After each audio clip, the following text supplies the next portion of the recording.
Alright, what's going on, guys? So today we're going to be showing you how to reinstall your Y coupler. So you can see right here, this is my old one right here. You can see that it blew apart right here. It's a very notorious part for you having boost leaks on a Mercedes Benz M275 V12 bi-turbo. You see right where the clamp goes, it blew out. If you contact your local Mercedes dealer, they should have the part readily available. This is the part number right here, A275 098 1516. Brand new, right from Mercedes themselves. And we're going to show you guys how to install that right there. It's relatively easy. Most of the bolts on this car are 8mm or 5/16. You can see I already took them out. Here's like one right here. I already took it out right here. It goes right here, right next to the electronic transformer. And this comes straight out, no problem. It just sits in there, just like here. So you'll take this out. I already undid the sensor right here. So this will just come straight out, just like that. Then you're gonna take your another 8mm bolt. It sits right here. You can see right where the hole is. This mate's right there. I already took the time to already take out the old coupler, so most of the stuff's already undone. You can see the charge pipe right there and the opening of the compressor housing. I currently have a towel in there so nothing gets in there. Always make sure your part numbers are the exact same from the factory. Let's see. Yep, they're the same exact part, so we're good to go. You can see that this has the old hose clamps, so we're actually going to use those old ones because it's not worth digging into. So first things first, we're going to move this intercooler.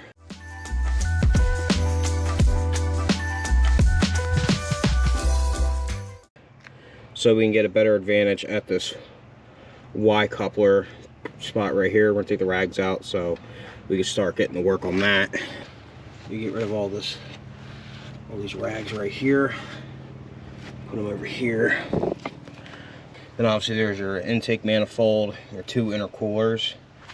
We're gonna put the Y coupler right there. So the first thing we're gonna do is we're gonna grab the old clamps off of this old coupler here. We're just gonna basically take the parts off of here, just like that. Here's the old clamp. Typically you want to get new ones, but for this we're just going to reuse the old parts. Here you go. And relatively you want to keep them the direction the part's going to go in, so you see how the bolt's facing towards you. It'll be easier to tighten it down rather than being facing away from you. So we're actually going to take this and we're going to flip it the other way. Think about like stuff like that, so we'll make sure you make it easier for yourself. Just like that. You got to undo your charge pipe here. This should be like a horseshoe clamp. This horseshoe clamp right here, kind of got to take that off. So you undo that charge pipe down there, undo your 8mm bolts, and this should come free.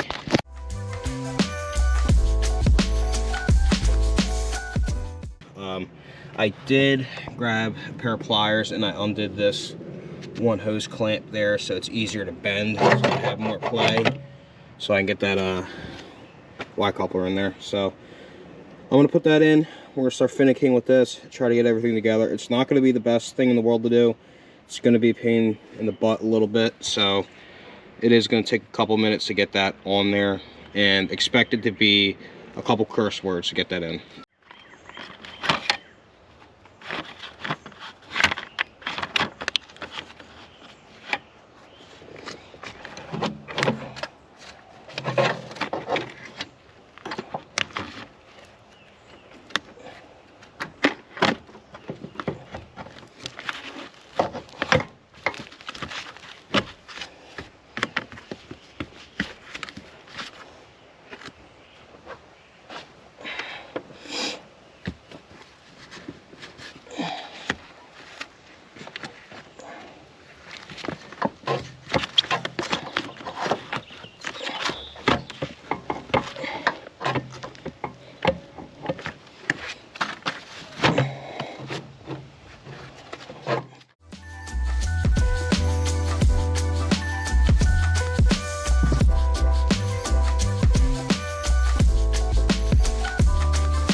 Alright, after about an hour of swear words, I got it on. As you can tell, I had to take off the driver's side air box.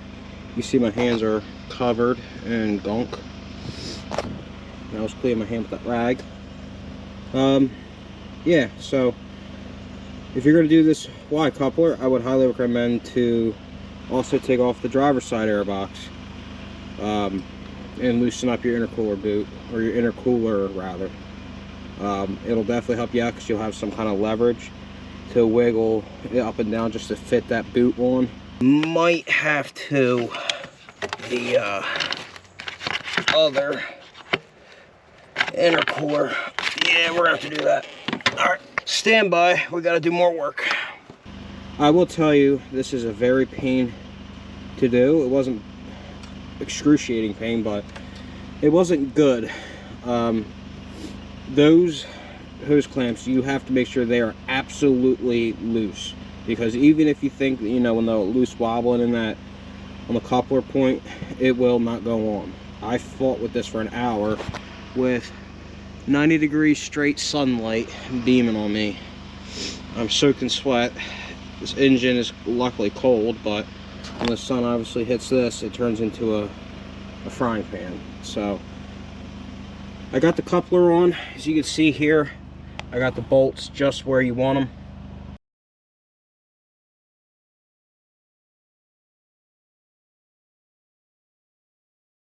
Now what I got to do is I got to put these charge pipe horseshoe clamp looking things on. But first I'm going to work with this side. Get this all hooked up back to where it should be. Alright, we're going to put this horseshoe clamp back on. Oddly enough, this clamp actually sits on the outside like this.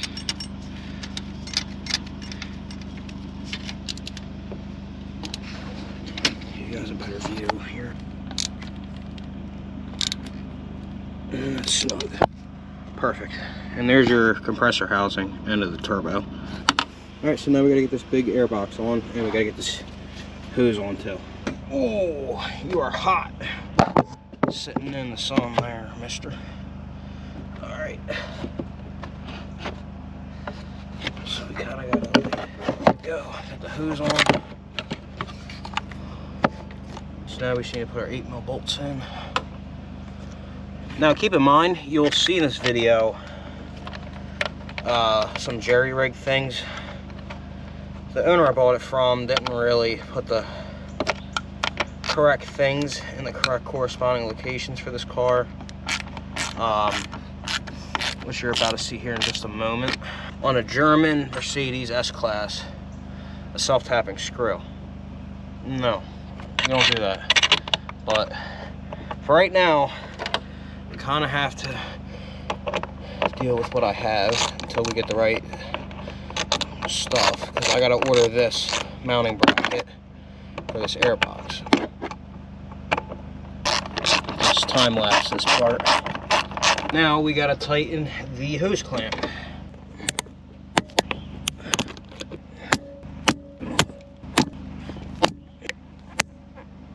Come on, mother.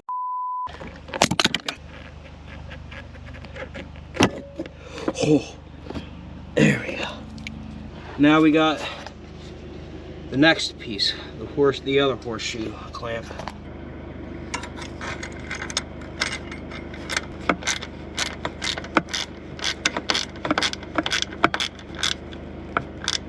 That's good. Take you out. There we go. We gotta bolt you on to the valve cover.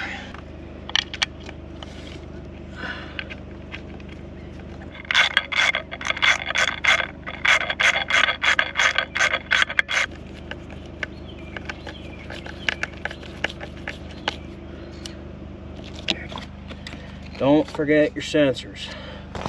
And now, hence the fact that I just bolted this down, it's going to make it twice as hard to get on. There you go.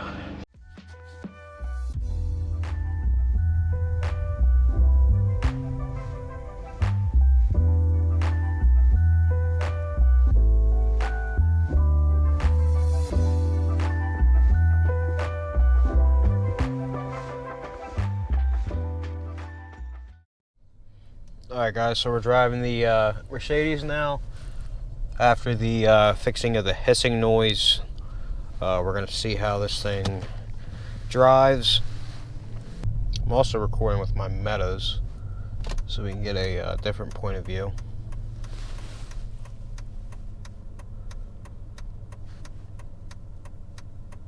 I think he's turning here, so...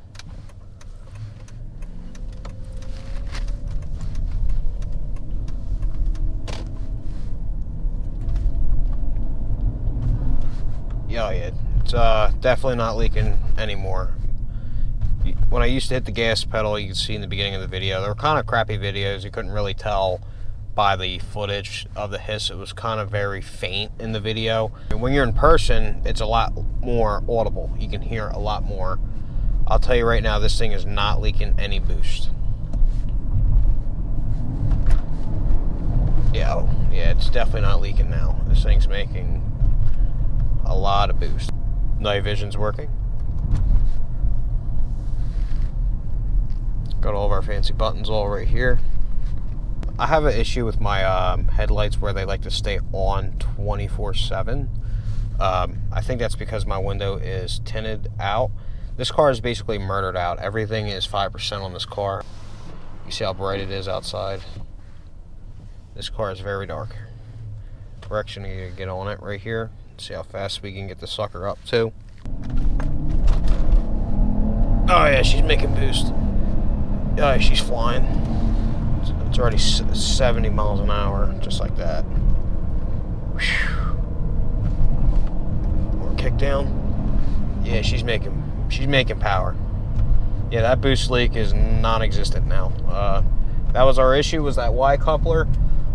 Towards the end, I obviously didn't show too much information in regards to, disassembly and reassembly of the car. In regards to this video, it's a little unprofessional. It's more semi-relaxed in this video. But I'm going to be making more videos with this car. Currently, the seat massagers are not working. I gotta turn them on. See, I went down to 0. It doesn't allow you to turn on the seat massagers because there's air leaks. And it's very notorious for these cars to have air leaks in the seats. So with that being said, we're going to fix that problem. I actually bought the hose and everything. It's in the back seat. Tomorrow, fresh day, it's going to be nice and beautiful like today. I mean, you can't complain. And we're going to go ahead and get that all set up.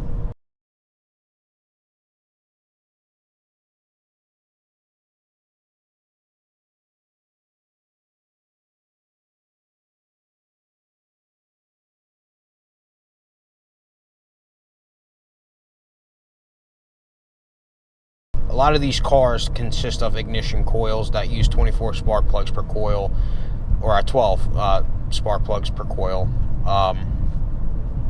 These coils are very, very expensive and very, very rare to find. Even electronic transformers. I recently had an electronic transformer go in my car thinking it was a coil. We threw a coil into the car. We actually didn't buy one off a V12 IC pack, even though it was warranted. I just wanted to get a another coil just to see, just out of curiosity.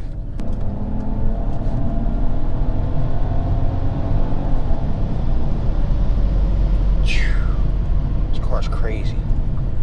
I think that needs a little tune-up. Probably gonna need some fresh spark plugs and oil change and things like that. But this car is an absolute gangster. It's fast, it's powerful. But like I was saying, I'm going to try to make more of these videos and try to get us some more uploads. There's a couple things I actually want to do. Even the basics, go and do an oil change, ABC, accumulator replacements, things like that. The shocks, the coils, coil conversions maybe down the line. Out to a guy called Waldo's World. He is a auction flipper, I presume. He flips cars. He buys auction cars. Unless it's a hobby for him, he likes to buy auction cars, rebuild them, and post them on the internet. He's primarily a Humvee kind of enthusiast. He likes doing Humvee work. fixing up Humvees, putting turbo kits on them and things like that. I've actually watched his videos for a while now, and I'm very interested in his videos. He had a video working on a S600 W221, just like this. That car, I believe, was a 2011, if I'm correct, or 2009. It was the body lift. It was the upgrade version of the current body of this car. The 07, I think the 09, they were a different body trim style. Then from 9 to 13, they had a different style. But shout out to him. He actually goes into depth of how to replace even the bearings on these cars. You know, the front hub bearing assembly, even doing a brake job on the car, brake line bleeding, even a fuel filter, ABC, active body control filter. He went through a lot, even including the spark plugs, Bosch spark plugs, I believe he used instead of Mercedes, but they're pretty much the same company, just the logo and a price change. But like I said, more videos are upcoming along the way of this car. I absolutely love this. This thing is my daily. I would never tell anyone not to buy this car. However, it is a maintenance queen. Alright guys, so with the video showing you guys how to diagnose the Y coupler and things like that and repair it and all that nature, it's not really typically a hard job. I kind of was like very sporadic with the video. It didn't really make too much sense. In that video, I didn't express it enough. Do not make that hose come off of that car at all. Keep it connected to the intercooler, because if you take that off, you got to do a major step process to bleed that cooling system. If there's any error introduced to that intercooler, it will fail. You cannot take those cooler lines off. I'm telling you, do not do it. You will regret it, and I promise you, it's under pressure, and it's a waste of time, and it's not worth it. I've seen someone else do it, take them off, and I'm telling you, it'll create error. It's going to make your vehicle fail. I would not recommend it. Another thing with that car, you get a hanger, like a bungee cord. You can bungee cord that intercooler up. When it's up, you have better access getting to your Y coupler. And another advice with those Y couplers with the clamps, I had mine, I thought were loose. I've done hundreds of intercooler boots on diesel trucks, 7.3, 6.0, 6.4, 6.7s, all the above, all Ford, Dodge. I've never had a problem with a hose clamp ever until I touched this German car. You have to make sure they're almost off, or that thing will not go on. I'm telling you, it is so crazy. So that's another advice with that.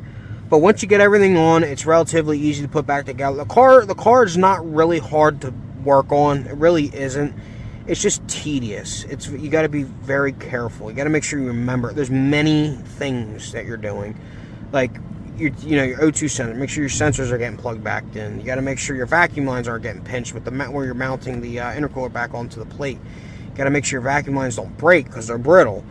There's many things you got to pay attention to as you're doing this job. Hence the Y coupler. When you're putting that Y coupler on, you're forcing in there. You could crack that Y coupler like that. You won't even see it. It might be just a hair crack. You might be losing 10, 20 horsepower like that. You won't even know it until you throw a smoker on it. This car is making crazy power. I mean, I was going 30 miles an hour, I jumped right to 60 like that. I mean, this thing's making insane power now. The hiss is gone. Obviously, you can hear it if you really pay attention, but for the common folk, it won't be as noticeable. Like if you're in a diesel truck, you got a VGT or a compound, you'll be very clear that you got a leak. With this car, with all the catalytic converters, all the ands and ands and ands, it's the only thing you'll tell if you have a bad turbo is either by smoke pissing out of your exhaust or you hear a lot of hiss. That's kind of it. Overall, it's not a hard job. More videos will be coming along as time goes on. I'll be working more on this car, get more in depth in things too. It's really not a hard thing to do. You just gotta, for one, have the tools, the right tools to do it, and two, the patience, and three, and being very tedious and very careful what you're doing. If you can follow those 3 steps, you're solid. There's no issues. You're gonna have a phenomenal car. Right now with this car, it's having some ABC issues. I noticed it was leaking some ABC fluid. I might have a bad line or a bad connection somewhere, particularly the driver front, where the pump is. So either the pump's bad and or the strut is bad and I might replace those, or do a coil conversion, which completely ruins the car. I think a coil conversion is the worst thing you could do to these cars. You know, you're buying luxury. You drive the luxury. You know what I mean? If you're gonna have a luxurious car, spend the money to keep the hydraulic system, because it's nothing like riding in Aladdin's carpet. Once you get rid of Aladdin's carpet, man, it's like riding in a Crown Vic. It's bumpy. You know, I mean, keep it that way. That's it for this video. If you guys like this, please thumbs up, comment on what you liked about the video, what you disliked about the video. Tell me what you liked, and if you did like it, more is coming.